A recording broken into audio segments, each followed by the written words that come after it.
Tauhan po kasi siya noon saka para siguro nadala na lang din si Kulaong nadala na lang si Yama noon. Okay, King Lestat.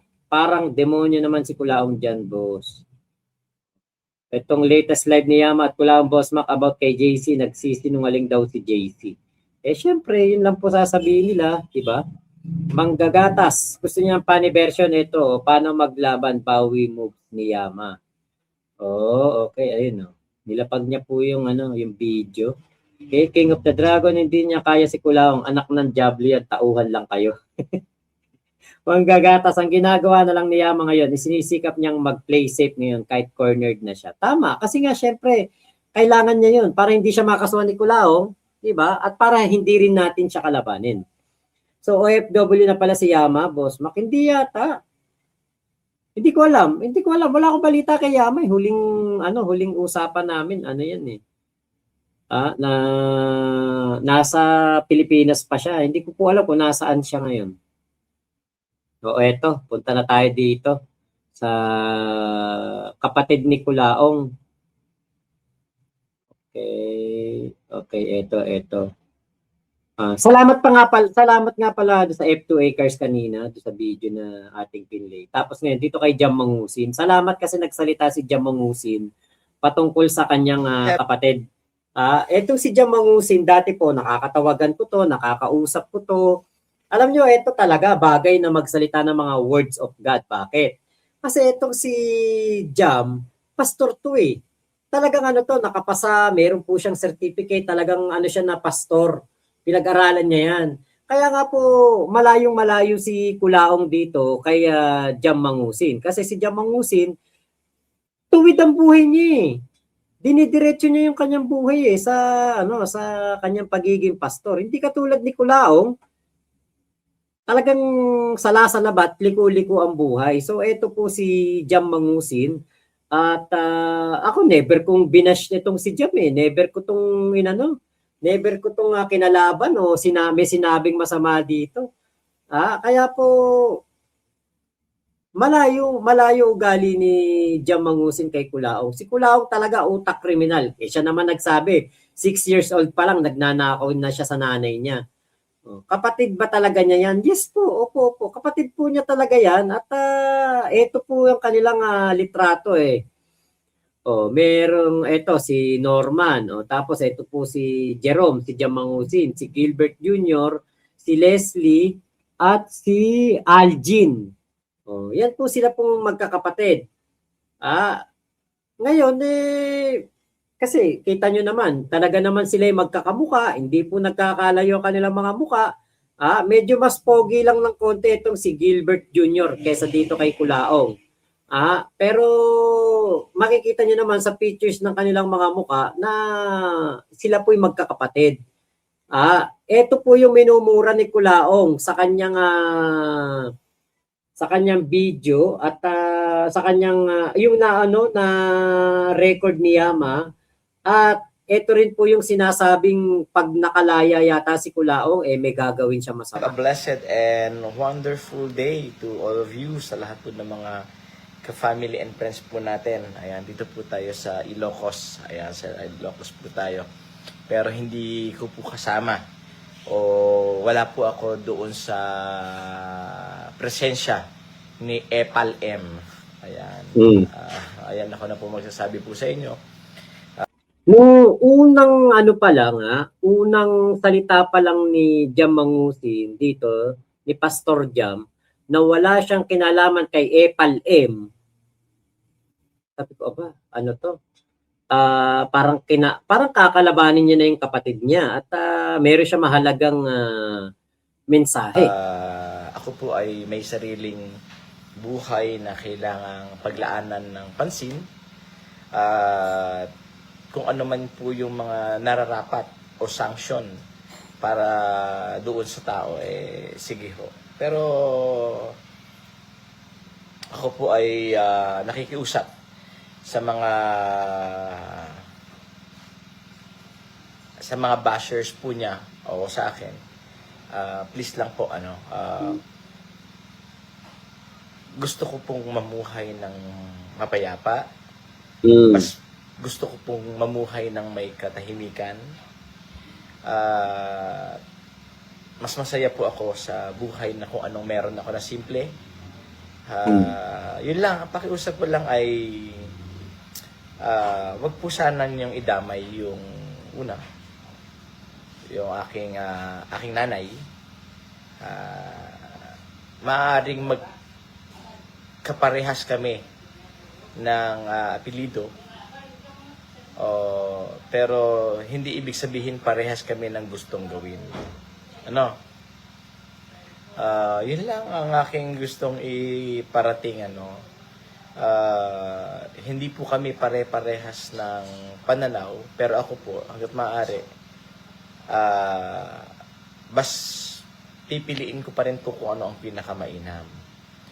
Now, sa mga tao pong mga naaagrabyado ni Epal M, mas mainam po you file a case against him. Ayan. Kasi hindi naman po kami parehas ng gawain. Maaari na iisa ang aming pinagmulan, pero magkaiba kami ng landasin. Yan lang ang aking sa mga nagme-message po sa akin. Uulitin ko po, wala po tayong sinasang-ayunan na pangit. Bagkus may mga bagay lamang na ipaparating tayo sa tao. Kung pakikinggan ay salamat, ngunit wala po tayong kakayanan na pagdesisyonan ano ho ang gagawin po nila sa kanilang mga buhay.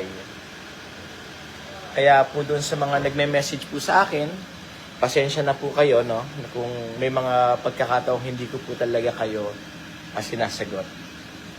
Sa akin lang ay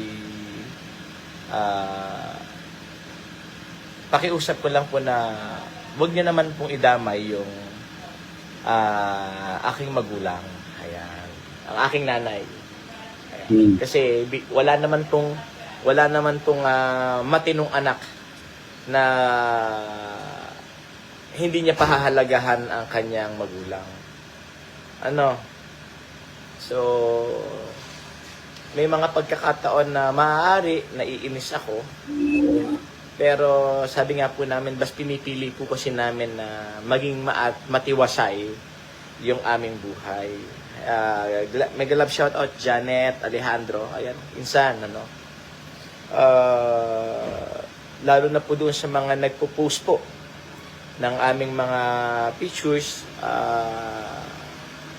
Amin naman pong tinitingnan ang inyong mga hinain o mga concern, pero uulitin ko po, wala po kasi kami kakayanan na baguhin yung buhay ng isang tao. Kasi ang lagi naman pong pinapaalala is kung mayroon kang naisabihin sa kanyang pamumuhay, nasa kanya po iyon kung iyon po ay kanyang tatanggapin upang kanya pong ipagbago. Tama ba, Janet?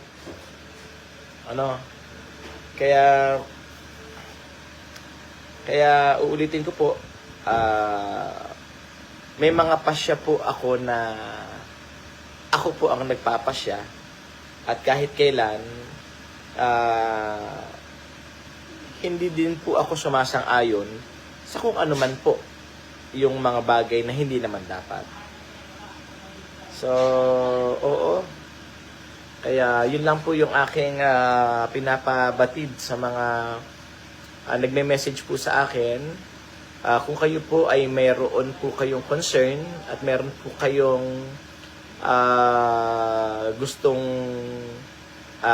tawag po nito iparating, ay maraming salamat po. Pero uulitin ko po ulit sa mga nagme-message po sa akin, ay wag lang po ninyong idamay yung aking inay. Una, sabi ko, tao rin po kami, syempre, na nakakaramdam po ng sakit. Pero doon po sa mga concerned tao na sa tingin po ninyong agrabyado, maybe you can go to right agency to file a case against that person. Wala pong problema. Kaya sabi ko nga po, Sa mga galit po kay FLM, ako po, magsasabi po sa inyo, kung kayo po ay kanyang agrabyado, you go to the right agency, right entity to file a case against him, wala pong problema. Much better po yun, mas okay po yun. Harapin po niya kung ano man yung mga dapat niyang harapin, pero sa akin po, yun lang po pakiusap ko. No? Bigyan niyo na lang po ng kapayapaan po yung aking inay. Kahit man po kayo, di ho ba? Kapag kaho ang inyong magulang ay dinadamay sa mga bagay na hindi naman sila dapat involved, nasasaktan kayo. So, yun po. Wala pong problema doon. Ako po, sabi ko nga po, magsabi ho kayo ng mga bagay na hindi maganda sa akin, okay lang ho. Wala akong problema. Magsabi ho kayo ng mga bagay na against sa akin, wala akong problema. Pero kahit kailan ho, hindi ko ho kayang saklawan ang buhay ho ng isang tao. Maaaring pwede akong mag-suggest. Maaaring pwede akong magsabi. Pero hindi ko ho kayang o wala ho akong kapangyarihan para baguhin yon. Sila po ang magpapasya at sila po ang magde-decide kung ano ho yung kanilang mga desisyon na gagawin sa kanilang buhay.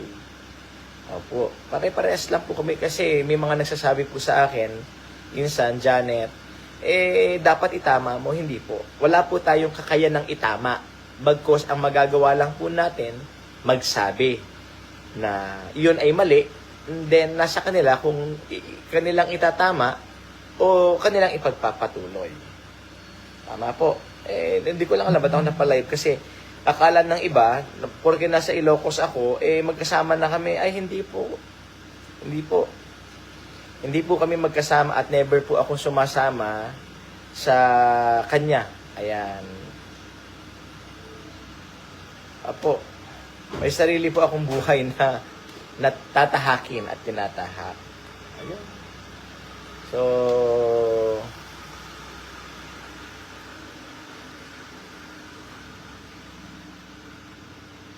ayan. Oy, mega love shoutout po sa inyo lahat, ano?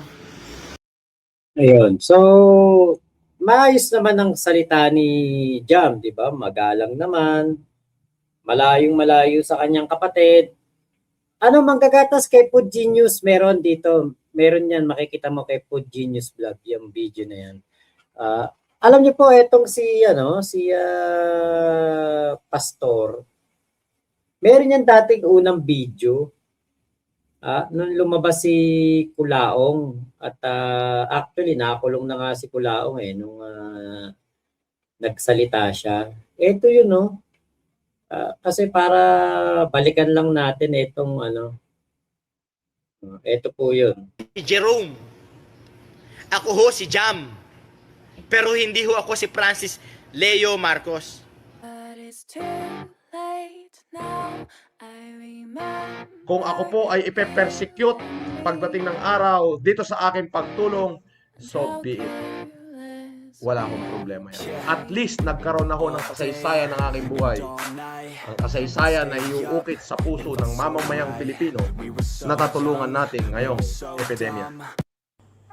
What's up mga tropa pips? Isang matindi Ayan. Ako yan Ito nyo, batang-bata pa ako dyan. Ito, laktawan na natin yan. Itong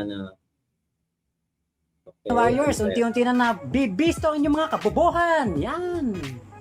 Ayan. May nagsasabi ho ako na ho ay batang version ng Francis Leo Marcos. Hindi ko naman ho sasabihin na hindi, kung yun ho yung nakikita ng tao, wala naman ho akong pwedeng gawin o sabihin, kundi ang ganitong hong bagay,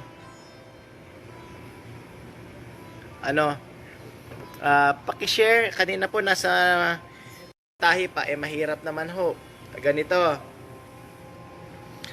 sa lahat po ng mga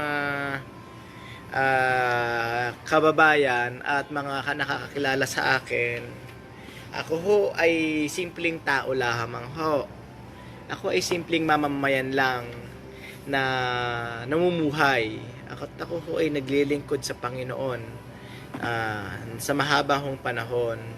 At hindi ko ho alam at hindi ko po maintindihan why people is saying against to someone else na alam naman ho na kung mabuti naman ho yung ginagawa ng tao, bakit ho, 'di ba? Bakit ho tayo patawag ho nito? Ayan. So, kasi na-involve nga si Pastor Jam dyan. Dahil po dito sa litrato na ito. Ang sinasabi kasi noon ng mga Talino Warriors, si Kulaong to. Ito nga naka-PE uniform. Pero si Pastor Jam pala yan. Yan po yung picture sa Bulacan-Bulacan after ng bagyong Ondoy. Itong damit na ito, alam ko, Yanga to eh. Dr. Yanga pa yata to. Tong uniform na to, kung di ako nagkakamali. Ngayon, nadamay si Pastor Jam dyan kasi nga po, itong syempre si Kulao, di ba? Kahawig niya eh. Kaya po napag-isipan ng mga tao na siya po ay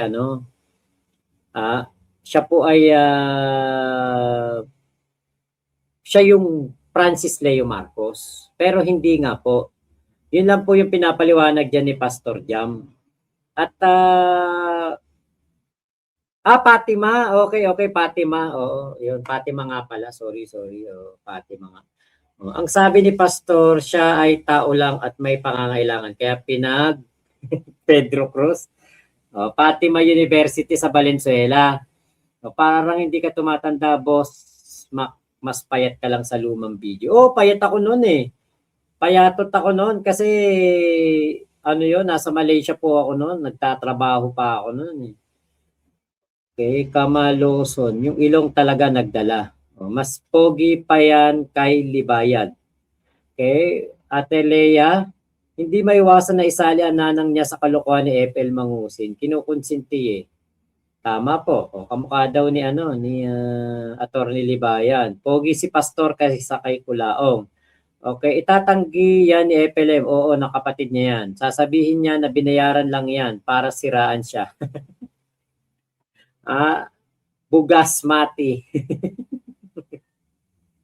Okay, ang problema kasi kay Pastor Jam, nagsasalita din yung nanay mo. Kung manahimik siya ay hindi siya madadamay. Actually, hindi naman nagsasalita sa SOCMED si Nanang Remy. Ang problema, na-record nga ni Yama. Ito yung si Pastor Jam ang pinapatungkulan ko dito sa video na to. Bakit sa kanya binibuntun yung galit mo? Wala siyang ginagawa laban sa'yo. Ako magsasabi. Hindi ako. Tangina naman eh. Pag-agalitin niyo na naman ako eh. Minsan lang akong galit sa buhay. Tangina, nakakulong ako ito! Sino may kasalanan? Ako? Kasalanan nyo! Nako, Ramsey, alam mo. Sinabing patigilin lang yung anak mo pagtatanggol mo pa. Ginagawa. Marami ako na. Wala siyang ginagawa. Alam mo, maraming sumisira sa kanya para hindi Hindi ka titigil. Hindi ka titigil magsalita. Hindi ka titigil magsalita. Hindi mo pakikinggan. Ito lang ang sasabihin ko, anak. Magsasalita na kayo. Ako nga nagsasalita eh. Hindi ko itumigil at pakinggan niyo yung sasabihin ko.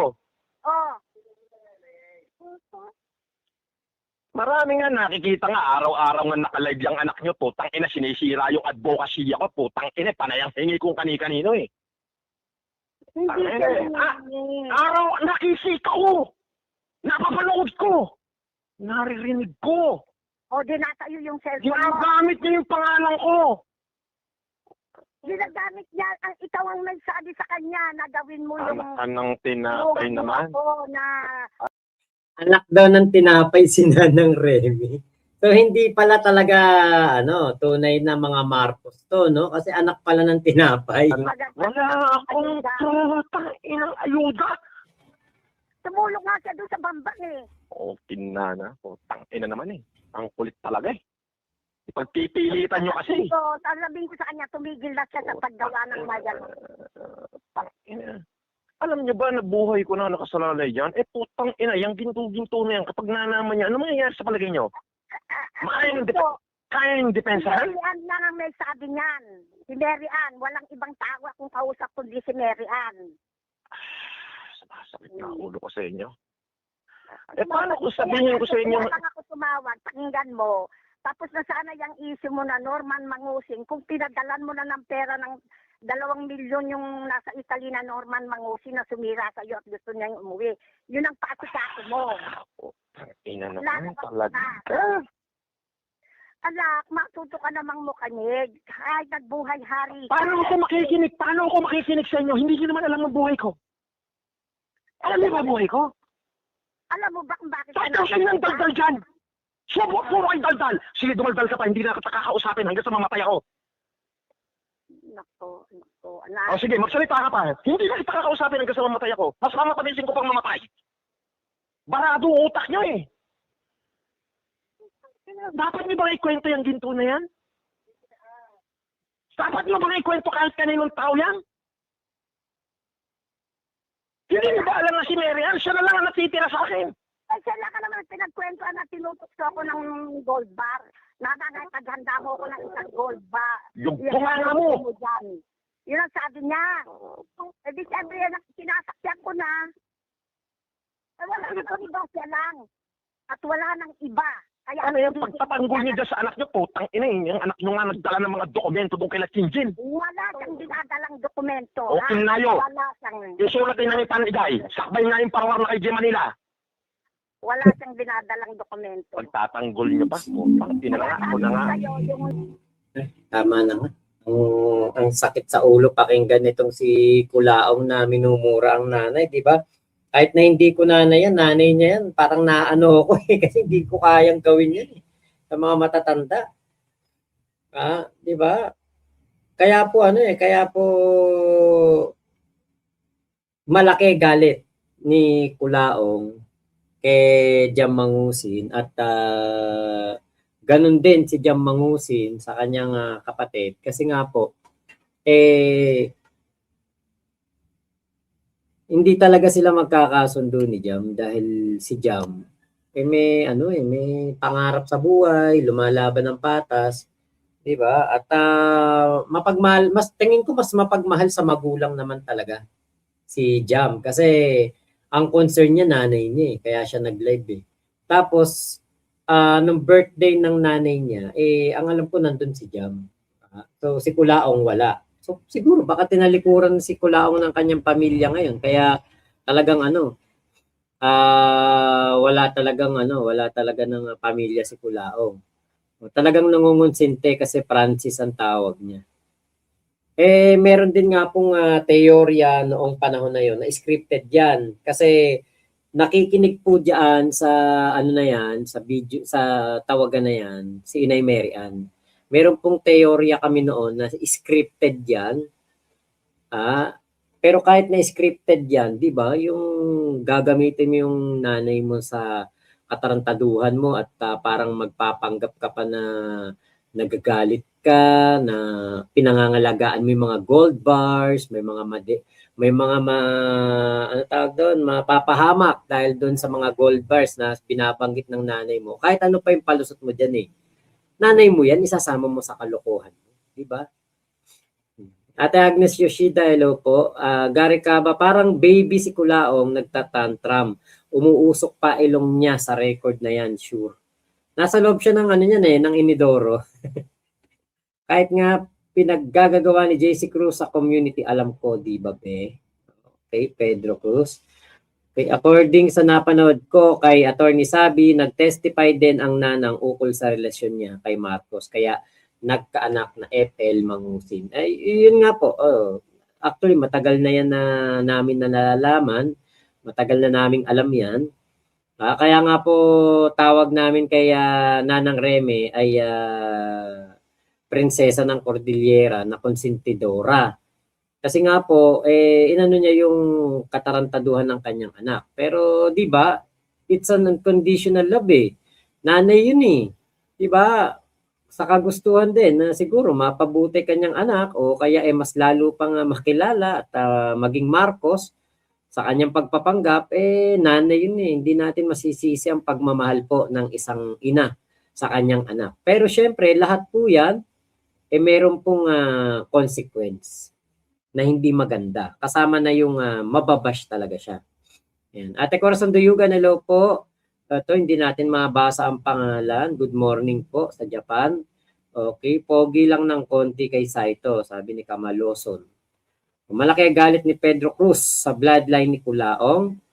Okay, Kuya Gary, madugo kasi laban nyo dati sa Talino Warrior. Labasan talaga mga lumang picture, hanapan ng baho. Totoo po yan. Yan po yung nangyari noon talaga.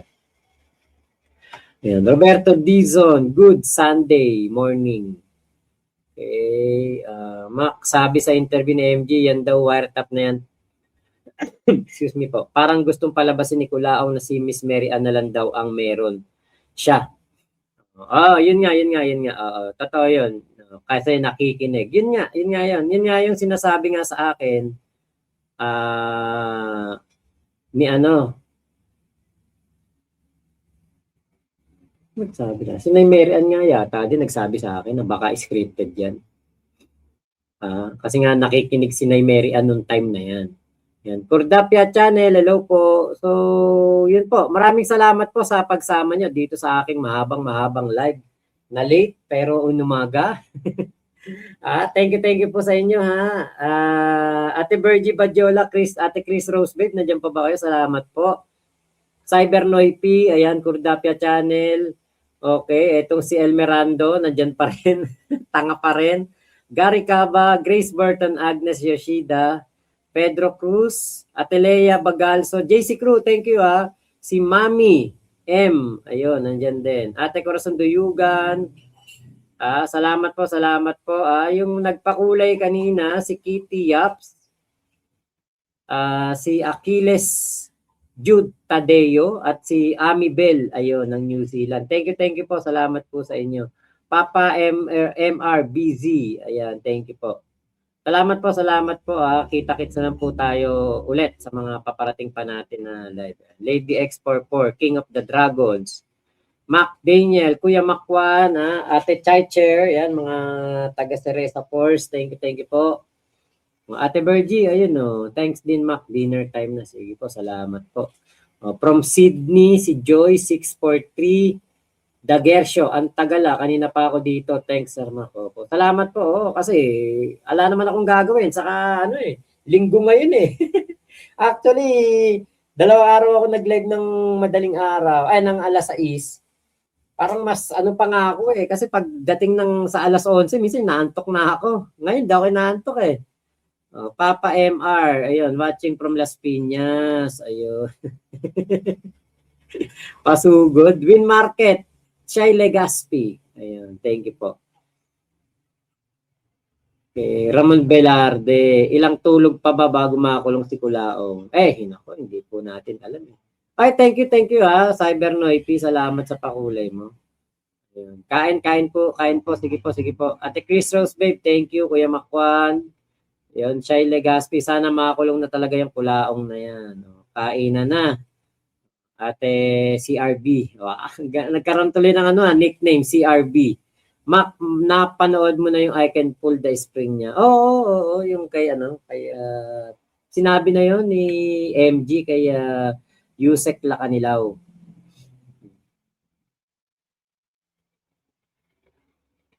Yan. Bye-bye, Win Market. Thank you po. Joy Alexander. Ayan. Salamat po.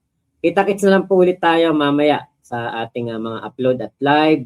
Hindi ko alam kung makapagkulaong time ulit ako mamaya eh. Tignan natin kung makapagkulaong time tayo mamayang gabi. Salamat po. Okay, Manggagatas, thank you ha kay Nanay Lisel. Thank you din Golden Rose. Ayun. Salamat. Bye-bye po. Okay, ano ba i-play natin? Cybernoy P. Elmer Balilo. Sige, tignan ko yan ha, Manggagatas. Ate CRB. Ayun, thank you. Joe Malago from Taiwan. Ayun. Salamat po. Bye-bye. Kita-kits na lang po ulit tayo.